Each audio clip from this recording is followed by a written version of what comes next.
be honest, this film begs more questions than it answers, in some senses. Welcome to another movie review with Maka, and you're here because I've just seen Halloween Kills. Been a long old wait, 3 years since we had the last one. I'm not gonna lie, I was very excited after watching the trailers. I was very excited for this one. I've got to admit, I got mixed feelings after finally seeing it. I'm not going to say that this is going to be a spoiler-free review, just because I don't actually know what I'm going to say. Possibly spoiler-free, possibly not. We're going to find out. A general overview of the film, I have to say, it was decent. It was a watchable film. It was not terrible. I'll admit, after seeing it, I wasn't as hyped for it, or hyped about it, should I say, as I was from how the trailers showed. Because I've got to be honest, unfortunately, one thing I will note was it was an unfortunate case in which, like with a lot of great films, a large chunk, if not the majority, of the best stuff was unfortunately found in the trailers. Like the fireman kills that we see in the trailers, pretty much exactly the same in this line. That for me, that was one thing I really wish had never been in a trailer, because had that been seen for the first time ever, which no doubt some people will have seen for the first time ever when watching the actual movie, that would have been one hell of a scene. And it still was, but having seen it beforehand kind of let it down a bit. Marion's death, I don't really consider that a spoiler, because again, there was one or two trailers that showed that. I found it to be kind of anticlimactic in this one, because to be honest, I think the way that she was killed off in H2O, which I know is not canon with this now, I have to admit, I think the H2O kill was better just because it had more build-up with Joseph Gordon-Levitt's body being found and things to build up the tension. It was kind of, in this one, it was just kind of quick. It was over and done with, and with a legacy character like Marion, I don't know if I'm just being greedy. I kind of feel like it really could have been done a lot better. I mean, this film was fantastic. When they promised us that we were going to get, Michael's highest kill count, Michael's bloodiest kills, definitely. I cannot contest that whatsoever. We most certainly got Michael's bloodiest moments in this. We got to see Michael get the living shit kicked out of him, beaten out of him, stabbed out of him. But we got to see a little bit of everything done against Michael in this one, as well as obviously the continuation to the burning and whatnot that we got from the end of the 2018 one. I've got to admit, the justice that we get against him from the town rallying together, again, not a spoiler because all this stuff was already foreshadowed and pretty much confirmed through various trailers. I've got to admit, that was most of it very satisfying to watch. Some of the acting, I have to say, was very questionable in this. One spoiler I will get, we only get like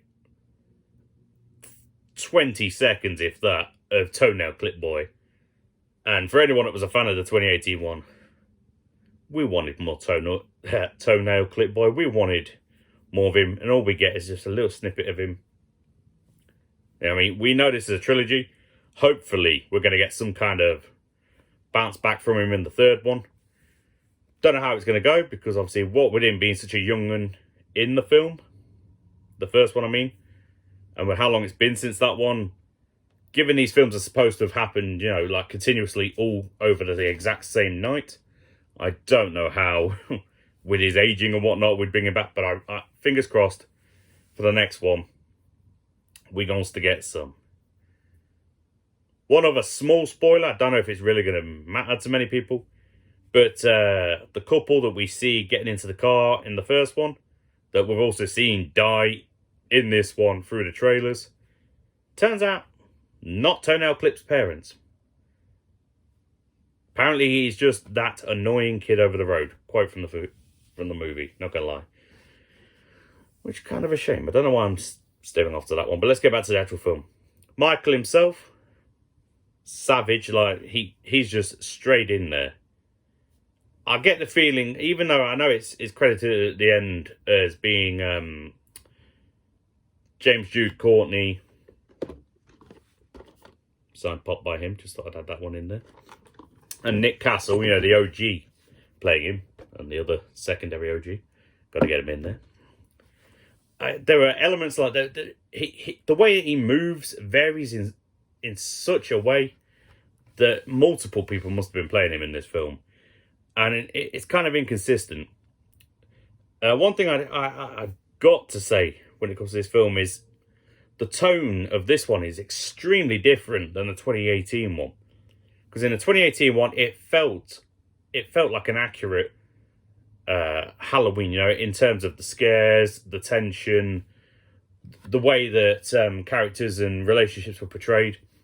This one strikes me more, it feels like Danny McBride's stoner comedies past is kind of slipped in a little bit more here. Because it felt more like an action comedy for a lot of parts that was trying to set itself in the Halloween universe. And it's kind of... Some areas the comedy works lovely, because I'm not a big horror fan, but I do quite love horror and comedy combined when it's done right. Freaky, for example, great film with horror and comedy combined, in my opinion at least. In this one, it feels a little overbearing at times. And another thing I have to state, Jamie Lee Curtis, another character extremely underutilized in this. Like, out of all the originals, like the 1978 characters and actual original actors and whatnot brought back, Tommy Doyle, for me, was the only one in this that really did anything significant. Because, like, Bracken was brought back, and he's just a hospital security guard, and he has a bit of a moment towards the end that just for me personally just falls flat. Marion, again, very underutilized. Lindsay was a 50-50. There was a lot more I feel like could have been done with her character, but the way that we get her interaction, or at least one of her interactions with Michael, kind of worked. But at the same time, a lot of the stuff felt kind of forced. Because for this one, it feels like it starts out straight away with a mob mentality being built before anyone's actually found out Michael really is back and all the things that he's done in the 2018 film. And I don't know, I feel like they could have spent a little bit more time working on that and could, like, introduced it properly so it felt more of a natural transition. But I don't know, I mean, like I said, they have a limited amount of time to work with. I think the reason I'm feeling so critical about this one is most likely just because of that extra year of waiting, the anticipation. So my expectations for what I was hoping the film was going to be is probably built a hell of a lot more. I did like elements, though, I'll admit, of the flashback scenes to the original, because we were promised we were going to get an explanation of what Lonnie's meeting, you know, survival of Michael was going to be like. That one, not a hell of a lot happens. He runs into Michael, cowers, Michael leaves, and he gets saved. You know, not a lot happens there. Kind of redundant. I think they just added it for fanfare. I don't know. Finding the young Hawkins, you know, how Michael came to be apprehended. That one had some interesting twists to it. I'm not gonna add the spoilers to that, but there were some interesting twists, in my opinion, on that one. So can't complain with that. Actually, I've got an itch. That was pretty decent for the most part with what they did there. But at the start of this video, because I'm rambling, I always do, I did say that this film cast a lot more questions than it did answering them. Because right now I'm sat here and I'm just trying to figure out what on earth they're going to do with the next one. Because the way that this film ends, and again, I'm not going to spoil it for those that haven't seen it, but the way that this film ends does lead to potential for the sequel. But there's a lot of characters that we kind of start to get a bit of a relationship with. That their fates are left a bit. I don't think the word ambiguous, is it? Is it ambiguous? But they're left kind of up in the air. You don't really know what you're working with. And it's a bit frustrating, not going to lie. But I am extremely intrigued as to where it's going to go. So a few theories for the next one. We don't see Laurie's granddaughter die. So I don't... She's wounded, but again, we see these in the trailers. But I don't think she's going to die. Toenail Clip Boy, I think he's going to come back. Laurie, very underutilized in this. Like, she literally just spends the entire time in the hospital, but given what we see happen to her in the film and then in the 2018 one and what we see happen to her in this one, I kind of get it. We her purpose seems more like filling in the backstory and amping up the next one for the ultimate return to form kind of thing. I do feel like Laurie Strode in this new timeline is definitively going to be killed off in the next film. But that's mainly just because, everyone's getting older now.